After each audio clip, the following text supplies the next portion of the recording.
Commander stood at the viewing window of the transport ship and watched the human vessel grow larger. The ship was called the Starward Hope. It was a strange name for a warship. His own people named their ships after great battles or fierce predators, but humans were strange creatures. He had heard many stories about them. Was old by the standards of his species. He had lived for 120 cycles. His body was covered in thick green scales that had protected him in countless battles. Deep scars marked his chest and arms.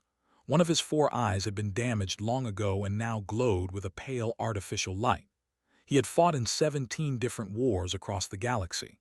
He had killed enemies with his claws, with blades, with plasma rifles, and once with his bare hands when all his weapons had failed. The Empire considered him a living legend. Young warriors studied his tactics. Old generals asked for his advice. He had seen things that would break the minds of lesser beings. He had walked through the burning ruins of conquered worlds. He had held dying soldiers in his arms and promised them their deaths had meaning. Nothing could surprise him anymore. Nothing could frighten him. He had become hard like stone. When the Galactic Coalition asked him to serve as a military advisor on a human ship, he accepted without much thought. It was a simple assignment. The humans were new to space travel. They had only made contact with other species about 200 years ago. They needed guidance from experienced warriors. Had studied reports about humans before accepting the mission. The reports were not impressive. Humans were soft creatures. They had no scales, no claws, no natural weapons of any kind. Their skin was thin and easily damaged. They could not see in the dark. They could not smell danger approaching. They lived for only 80 or 90 cycles at most, sometimes less. Their bones were fragile. Their blood was red and spilled easily. Many species in the galaxy looked down on humans. They called them lucky. They said humans had only survived because they found advanced technology on their home planet and learned to copy it. They said humans were clever but weak, smart but fragile. Expected to find nervous young officers on the Starward Hope. He expected to spend his time teaching them basic combat tactics. He expected to be bored. The transport ship docked with the human vessel, gathered his belongings and walked through the connecting tunnel. The air on the human ship smelled different. It was warm and carried strange scents he did not recognize. The lights were softer than he was used to. A human woman was waiting for him at the airlock. She wore a gray uniform with symbols on her shoulders that marked her rank. Her hair was dark brown and cut short. Her eyes were the color of Earth's sky, which had seen in pictures. She was small compared to him. The top of her head barely reached his chest. But something about the way she stood made him pause. She held herself like a warrior. Her weight was balanced. Her hands were relaxed but ready, and her eyes met his without fear. Most species found it hard to look at it directly. His people were large and covered in sharp scales. They had teeth designed for tearing meat. But this small human woman looked at him like he was just another person. "Commander," she said, her voice was calm and steady. "Welcome aboard the Starward Hope. I am Captain Morgan." She extended her hand, knew this human custom. He reached out and wrapped his clawed fingers around her small hand. He was careful not to squeeze too hard. Human bones broke easily. But when their hands touched, he noticed something. The captain's hand was not soft. Her palm was rough with thick skin. He could feel small ridges and bumps. These were calluses, he realized. Marks left by years of hard physical work. He had similar marks on his own hands from holding weapons. "Thank you for having me," Captain said. "I look forward to working with your crew." Captain Morgan smiled. It was a warm expression, but there was something else behind it, something he could not quite read. "Let me show you to your quarters," she said. "Then I will introduce you to the senior officers. I think you will find our crew interesting." As they walked through the corridors of the ship, observed everything.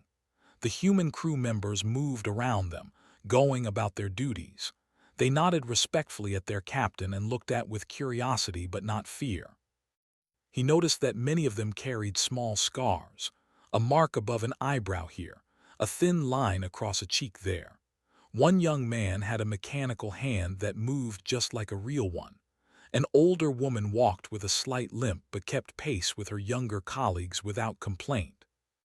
"Your crew has seen combat," observed. Captain Morgan glanced at him.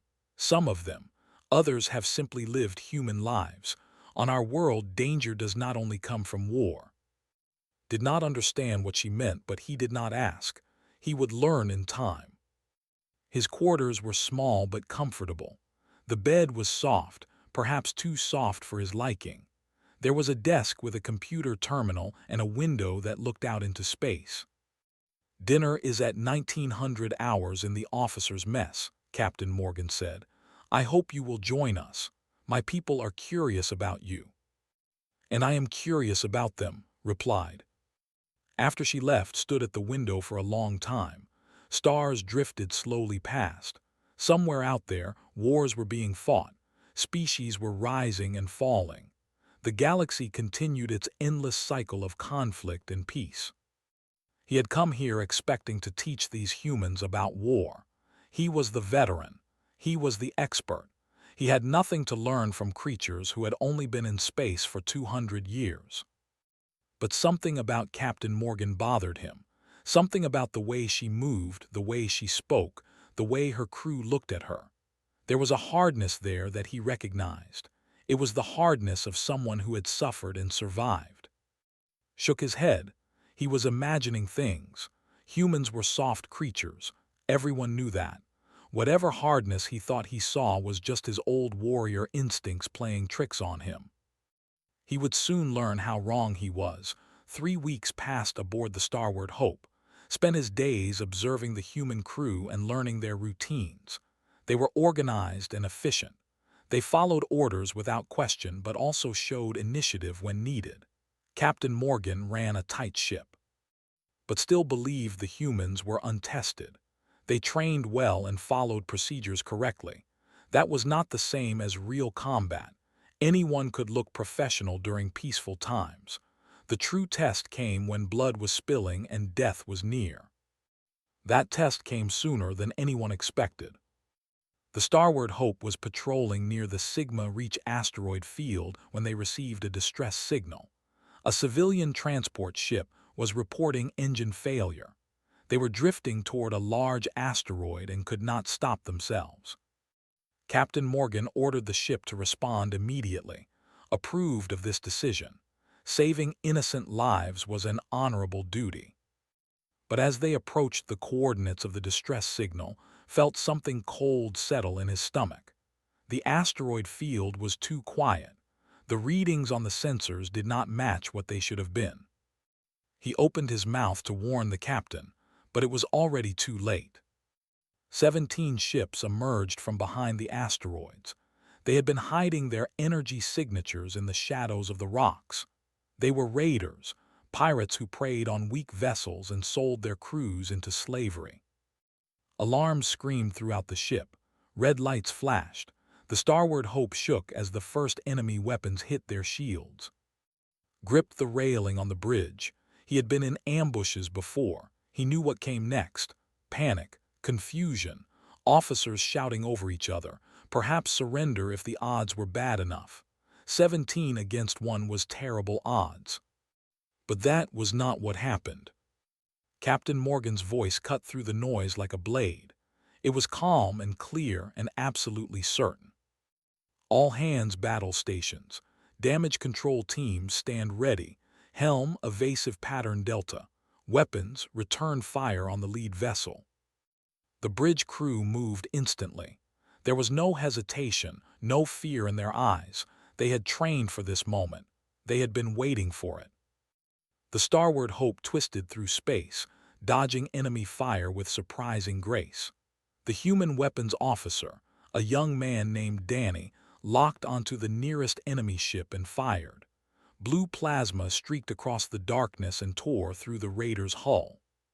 First blood to the humans. The battle became chaos. Enemy fire pounded the shields. Explosions rocked the ship. Warning lights appeared on every console, but the human crew did not break. watched Danny take a piece of shrapnel to his shoulder when a console near him exploded. Blood soaked through his uniform. Any officer would have left for the medical bay. It was the logical choice. Fighting while wounded reduced your effectiveness. Danny did not leave. He pressed one hand against his bleeding wound and kept firing with the other. His face was pale and twisted with pain, but his aim remained true. Another enemy ship exploded under his attacks. Down in the engine room, things were even worse. Listen to the reports coming through the communication system. A power conduit had ruptured. Energy was bleeding out of the ship's core. If someone did not fix it quickly, the engines would fail. Chief Engineer Torres crawled into the damaged section herself. The reports said she grabbed the severed cables with her bare hands and held them together while electricity burned her skin. Her screams could be heard over the communication channel, but she did not let go. She held on until her team could bring proper repair equipment. The engine stayed online. In Section 7, a hull breach opened. Air rushed out into space. 2 crew members were pulled toward the hole before emergency doors sealed the corridor. Sergeant Cole gathered a damage control team and entered the breached section with nothing but emergency patches and emergency air tanks. They had 30 seconds of oxygen, maybe less. The cold of space was already freezing the moisture in the air. Cole and his team sealed the breach in 28 seconds. 2 of them collapsed from lack of oxygen. They were dragged to the medical bay, revived, and returned to duty within the hour. Could not believe what he was seeing. The humans were taking terrible damage. They were bleeding and burning and suffocating. Any sane species would have surrendered by now. The raiders had overwhelming numbers. There was no shame in accepting defeat against such odds. But the humans did not surrender. They did not even slow down. Captain Morgan stood at the center of the bridge like a rock in a storm. Her uniform was stained with smoke. A cut on her forehead dripped blood down her face. She did not wipe it away. She did not seem to notice it at all. "Target their command ship," she ordered. "Everything we have, fire." The Starboard Hope unleashed a devastating barrage. The command vessel tried to evade, but it was too slow. The human weapons tore it apart from the inside out. It exploded in a ball of fire and debris. Without their leader, the remaining raiders hesitated. That hesitation cost them dearly. The humans pressed their advantage with savage fury. 4 enemy ships were destroyed. 6 more were crippled and left drifting. The surviving raiders fled into the asteroid field, their engines burning at maximum power. The battle was over. The Starboard Hope had won. Stood on the bridge in absolute silence. His 4 eyes were wide. His clawed hands were shaking. He had fought in 17 wars. He had seen countless battles. He had watched the greatest warriors of a dozen species fight and die. He had never seen anything like this. The humans around him were wounded and exhausted. Some of them were crying quietly. Others were helping their injured friends toward the medical bay. The bridge was filled with smoke and the smell of burned electronics. But they were alive. They had faced 17 enemies with 1 ship, and they had won. They had refused to die when all logic said they should surrender. Captain Morgan turned to look at. Her face was covered in blood and soot. Her eyes were tired but fierce. "Welcome to the crew, Commander," she said. "I hope you were not too bored." Could not find words to answer her. For the first time in a very long time, he had encountered something he did not understand. These humans were not supposed to be this tough. They were soft creatures with fragile bodies. Everyone knew that. But everyone was beginning to realize might be wrong. The days after the battle were busy. The Starboard Hope limped toward the nearest friendly station for repairs. The crew worked around the clock to keep the damaged systems running. Helped where he could, but mostly he watched and thought. The battle had changed something inside him. He could not stop thinking about what he had seen. The humans had been wounded terribly. They had bled and burned and nearly died, but they had kept fighting. They had refused to give up even when surrender was the logical choice. Needed to understand why. He went to the medical bay to visit the wounded crew members. Dr. Heather Price, the ship's chief medical officer, was working there. She was a woman in her middle years with gray streaks in her brown hair and kind eyes that had seen too much pain. The medical bay was full. Danny was sitting on a bed while a nurse finished bandaging his shoulder. Tors was resting with her hands wrapped in thick white bandages. The burns from the electrical cables would leave scars. Other crew members were being treated for cuts, bruises, broken bones, and oxygen deprivation. But none of them complained. They talked quietly with each other. Some of them were even laughing. Danny was telling a joke about the look on the captain's face when his ship exploded. Watched them in confusion. Among his people, injured warriors were treated with solemn respect. They were given time to recover in quiet private rooms. Pain was a serious matter. These humans treated their wounds like minor inconveniences. Dr. Price noticed standing by the door. She walked over to him with a gentle smile. "Commander, can I help you with something?" Hesitated. Then he asked the question that had been burning in his mind. "May I see the medical records of your crew?" Dr. Price raised an eyebrow. "That is unusual request. May I ask why?" "I am trying to understand your people," said honestly. "What I saw in the battle does not match what I was told about humans. I need more information." Dr. Price studied him for a long moment. Then she nodded slowly. "Come with me." She led him to her office and sat him down in front of a computer terminal. She entered a code and opened the medical database. "These are the files you want," she said. "I will give you privacy. If you have questions, I will be outside." Began to read. The first file belonged to Lieutenant Commander Sam Henderson, the ship's tactical officer. Sam was the man who had coordinated the weapons fire during the battle. He was 43 years old by human counting. His medical history made Phil sick. When Sam was a child, he had developed cancer. Knew what cancer was. It was when the cells of a body turned against themselves and began growing out of control. Among most species, it was a death sentence. Any child born with such a condition would be given a peaceful end to spare them suffering. But Sam Henderson had not died. Human doctors had pumped poison into his body to kill the cancer cells. The poison had made him terribly ill. He had lost all his hair. He had spent months in a hospital bed, vomiting and weak, but he had survived. At age 19, Sam had been in something called a car accident. A vehicle had struck him at high speed. His spine had been shattered. The bones that protected the vital nerve cord running down his back had broken into pieces. Knew what this meant. A broken spine meant paralysis. It meant never walking again. It meant a life in a wheeled chair, helpless and dependent. But Sam Henderson was not in a chair.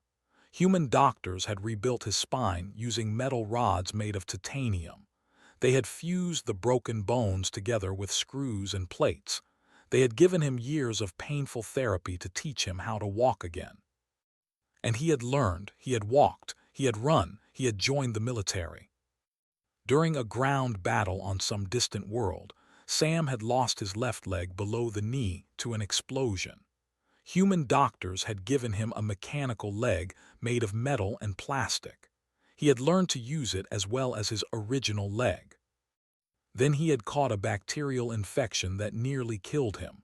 Twice. His body had been so sick that his heart had stopped beating. Human doctors had brought him back from death both times. And now he was serving on a warship, coordinating weapons fire, winning battles against overwhelming odds. Set down the data pad. His hands were shaking. He opened another file, then another, then another. Every crew member had a similar story.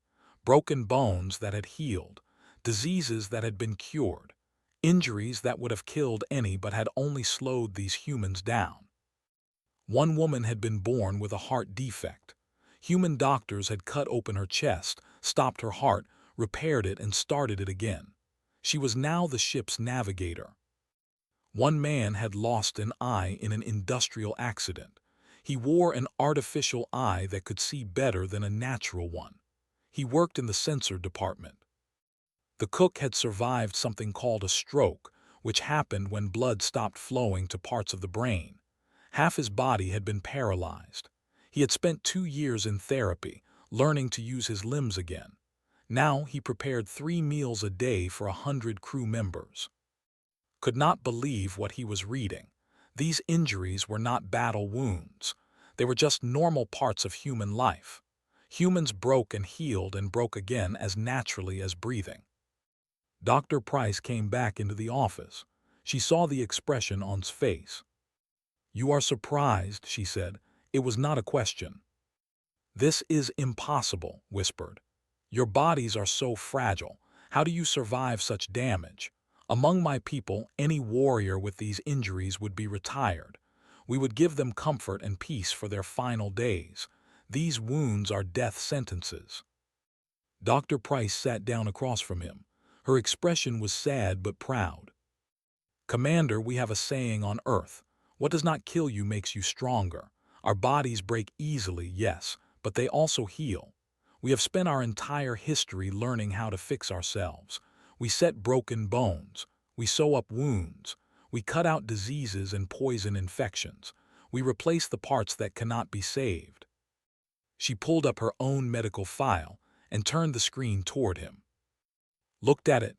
Dr. Price had served as a combat medic in something called the Pacific Conflict. She still had pieces of metal shrapnel embedded near her heart. They could not be removed without killing her, so she simply lived with them. Her left ear had been damaged by an explosion. She could not hear well on that side. Her psychological evaluation noted something called resolved post-traumatic stress. Did not fully understand what that meant, but he could guess. War left scars on the mind as well as the body. "I held soldiers together with my hands while bombs fell around us," Dr. Price said softly. "I watched friends die because I could not save them. Then I went home, went back to school, became a surgeon, and came out here to the stars. Because someone has to." She leaned forward and looked into his eyes. "We are not brave, Commander. We are just stubborn. When the universe tells us to die, we say no. That is all we have ever done. That is all we know how to do." Sat in silence for a long time. He thought about his own people. They were warriors. They were born with natural armor and weapons. They were built for fighting. But when it was broken badly enough, they were allowed to rest. They were given the honor of retirement. They were not expected to continue. These humans had no such tradition. They did not know how to stop. They did not know how to accept defeat. They kept fighting until they won or until they died. There was no middle ground. It was terrifying and beautiful and very, very sad. "Thank you, Doctor," said finally. "I think I am beginning to understand." But he was wrong. He did not understand yet. The true horror and wonder of human history was still waiting for him to discover. That night could not sleep. He lay on the soft human bed and stared at the ceiling.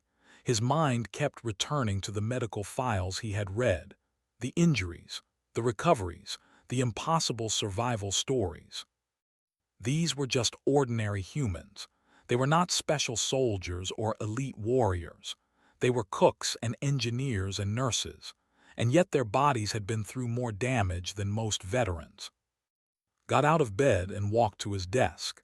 He sat down at the computer terminal and opened the Human Historical Database. If he wanted to understand these creatures, he needed to understand where they came from. He started reading. He could not stop.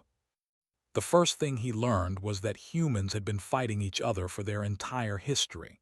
This was not unusual. Most intelligent species had wars in their past. They certainly did. War was a natural part of civilization.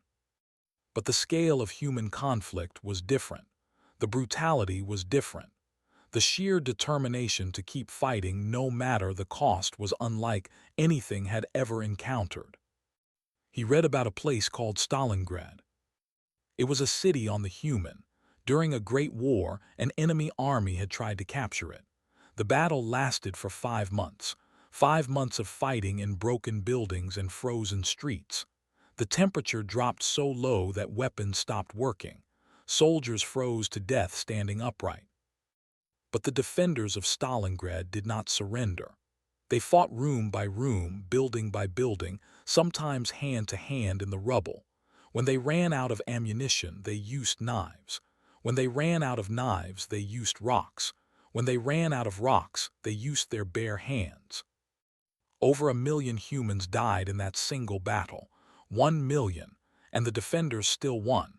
They held their city until the enemy retreated. Read about this and felt cold. He searched for more. He found a battle called. Human soldiers attacked a small island defended by a dug-in enemy. The attackers knew the odds. They knew most of them would die. The defenders had built tunnels and bunkers throughout the island. Every step forward would cost lives. They attacked anyway. They charged into walls of gunfire because their leaders had told them the island was important. They died by the thousands, and more came to take their place. They planted their flag on a hill of dead bodies and called it victory. Found a record of something called the Bataan Death March. After a battle was lost, the winning army forced the captured soldiers to walk for days without food or water. Those who fell behind were killed. Those who asked for help were beaten. Thousands died on that march. But some survived, and some of those survivors escaped and rejoined the fighting. They had been starved and tortured and watched their friends die, and they went back to war anyway. The more read, the worse it got. He found the siege of Leningrad. An enemy army surrounded a human city and cut off all supplies. The siege lasted for 900 days, almost 3 years. The people inside starved slowly. They ate rats. They ate leather. They ate the glue from wallpaper because there was nothing else. 1 million civilians died, but the city never surrendered. The survivors held on until help arrived. They rebuilt their broken homes and buried their dead and continued living. Watched footage from a place called Normandy. Young human soldiers threw themselves out of boats and ran toward a beach filled with enemy weapons. Machine guns cut them down by the hundreds. The water turned red with blood. Bodies piled up on the sand. But more kept coming. They climbed over their dead friends and kept running. They clawed their way up the beach through walls of fire and death. And they won. They took the beach because losing was not acceptable to them. There was something called the track. Human soldiers fought in a jungle so thick they could barely see. Disease killed almost as many as enemy fire. They carried their wounded for miles through mud and rain. Many of those wounded returned to fight again after recovering. Found records of a war where humans had dug trenches in the ground and lived in them for years. The trenches filled with water and mud and disease. Soldiers lived alongside rats and corpses. Poison gas floated through the air. Machines' guns killed thousands in a single day. And they did this for 4 years. 4 years of living in mud and dying by the millions. Neither side would give up. Then found something that made him stop breathing. The nuclear bombs. Humans had created weapons capable of destroying entire cities in a single flash of light. The power of a small sun compressed into a metal shell. One bomb could kill 100,000 people in a heartbeat. They had built these weapons, they had tested them, and then they had used them twice on their own kind. 2 cities called Hiroshima and Nagasaki were erased from the world. Hundreds of thousands of humans died instantly. Many more died slowly from radiation sickness in the days and weeks that followed. And then something happened that could not understand at all. The humans rebuilt those cities.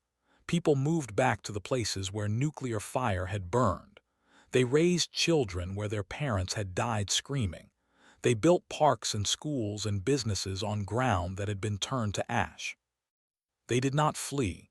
They did not abandon the poisoned land. They cleaned it up and kept living there. turned off the computer terminal. His hands were shaking so badly he could barely control them. His breathing was fast and shallow. He felt something he had not felt in decades. Fear. These creatures were not weak, they were not fragile, they were something else entirely, something terrifying. Any other species would have broken under these horrors. There were tough warriors, but even they had limits. If someone had starved for 900 days, they would have surrendered. If someone had dropped nuclear fire on cities, they would have fled the poisoned ground forever. But humans did not break, they did not surrender, they did not flee. They suffered horrors beyond imagination, buried their dead, and kept going. They rebuilt their broken cities. They had more children. They returned to the places where they had almost been destroyed and made those places home again. What kind of species was this? Thought about the battle against the raiders. 17 ships against 1. The humans had been outnumbered and they had taken terrible damage. Any reasonable species would have surrendered. But the humans had fought with fury. They had refused to give up. They had won. Now understood why. Surrender was not in their nature. It was not part of their history. They had spent thousands of years learning to endure the unendurable. They had built their entire civilization on the simple refusal to die. Sat in the darkness of his quarters and realized he was not dealing with soft, fragile creatures at all. He was dealing with something the galaxy had never seen before. He was dealing with a species that had stared into the face of extinction again and again, and simply said no. And for the first time in his very long life was afraid of humans. The next morning found Captain Morgan in the observation lounge. She was alone, sitting in a comfortable chair and watching the stars drift past the large windows. A cup of something hot was in her hands. The steam rose slowly into the recycled air. Stood in the doorway for a long moment. He did not know what to say. He had spent the whole night thinking about what he had learned.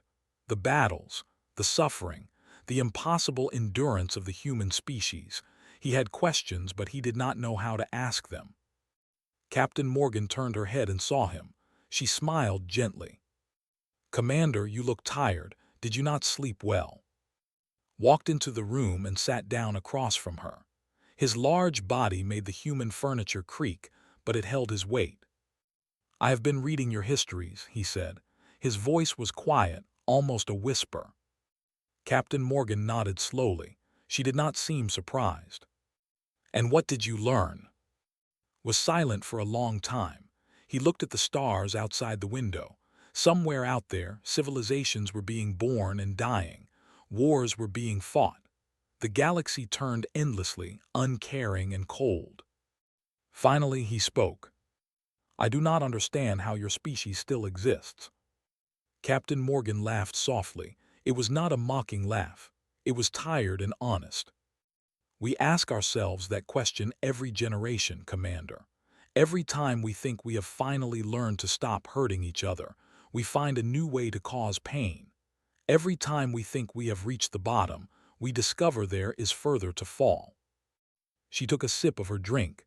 Her eyes never left the stars. "But we also keep climbing back up. Every time we fall, we get back on our feet. It is the only thing we know how to do." Thought about the battle against the raiders. He thought about Danny firing his weapons with blood running down his arm. He thought about Tors holding burning cables with her bare hands. He thought about Cole sealing a hull breach with seconds of oxygen in his lungs.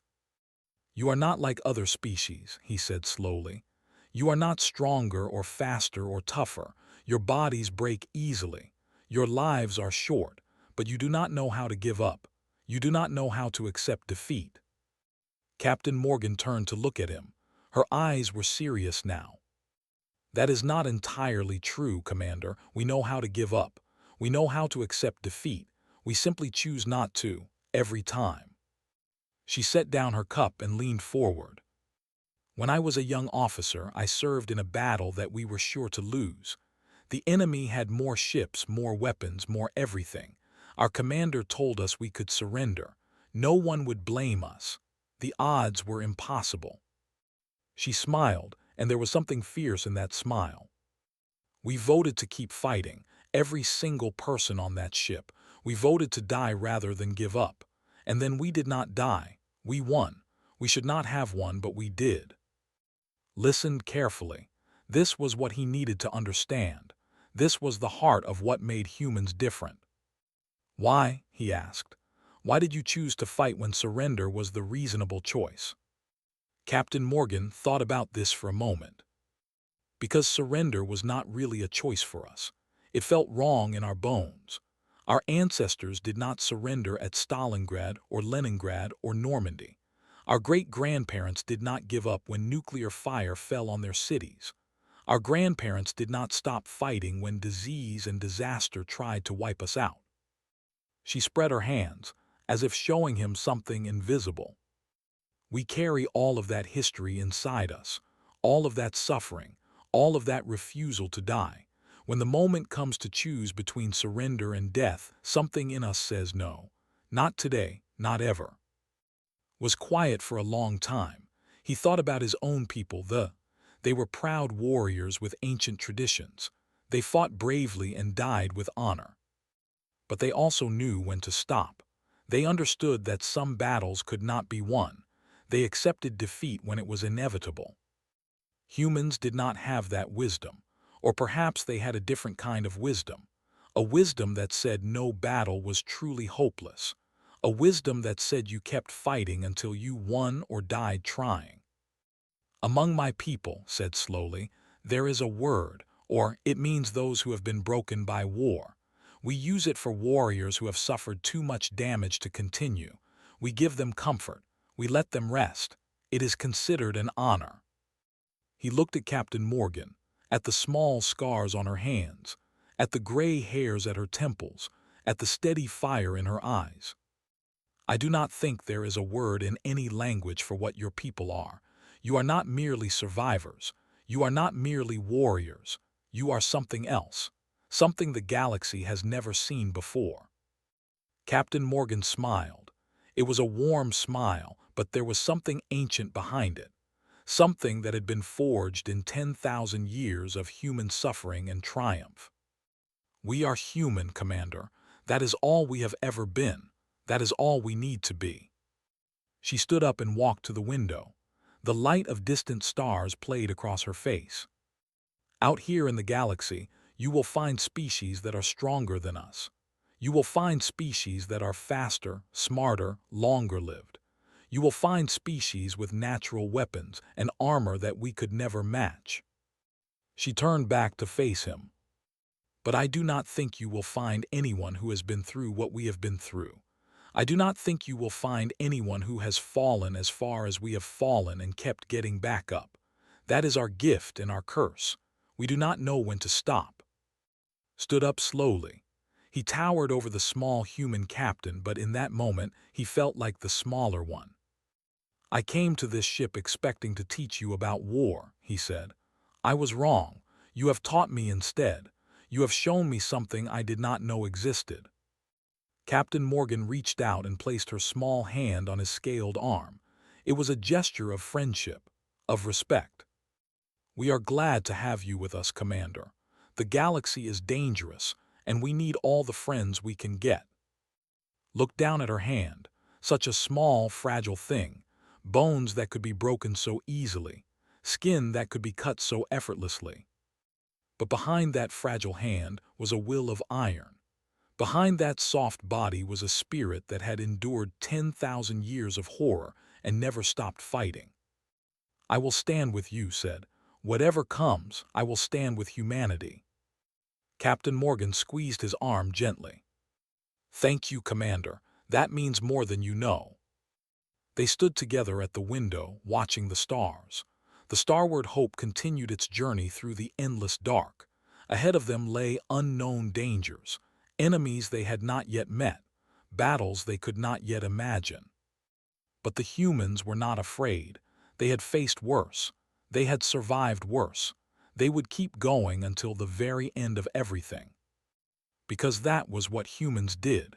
That was what they had always done. They refused to die. They refused to give up. They looked into the darkness of the universe and said no. And somehow, impossibly, they kept winning. Had lived for 120 cycles. He had seen empires rise and fall. He had watched worlds burn. He had thought he understood everything about war and survival. He had been wrong. The humans had taught him something new, something wonderful and terrible and beautiful. They had taught him what it truly meant to never give up.